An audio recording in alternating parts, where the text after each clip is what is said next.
Okay, let's also look at bisecting a line segment by constructing its perpendicular bisector.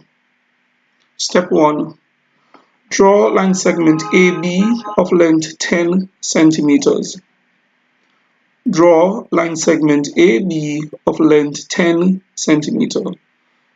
Alright, so draw a line segment 10 centimeters and we'll label the endpoints A and B. Step 2. Step 2 reads, open your compass to more than half the length of AB, and with A as center, scribe an arc above and below the line AB. So we're going to open our compass to more than half the length of AB, and with A as center, meaning that we're going to put the metal tip of the compass at A, we're going to scribe an arc above the line AB and scribe an arc below the line AB. All right. We must ensure that when we're doing this, that the compass does not shift. So the radius that the compass is set to when you're scribing the arc above the line AB and below the line AB, that radius must be the same. The radius must not change. In other words, the compass must not shift. All right, step 3, without shifting the compass and with B as center, scribe an arc above and below AB to intersect the first two arcs at C and D. All right, so here again the instruction says without shifting the compass.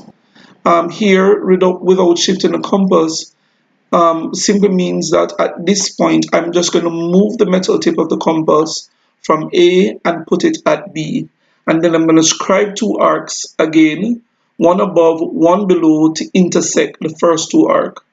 Care must be taken to ensure that the compass does not shift. One way to do this is to ensure that before you start, that the hinge of the compass is sufficiently tightened.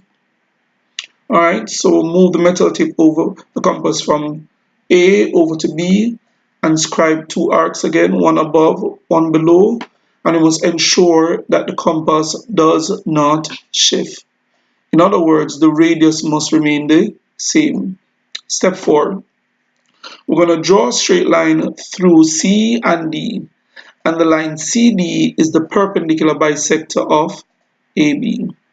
All right, so we line up C and D and we draw a straight line using our ruler. Try and get a 12-inch ruler to ensure that you won't have any issues. Use your ruler to draw a straight line through C and D. Step 5, the two lines meet at E. So where the two lines meet, I'm going to call that point E. And now the line CD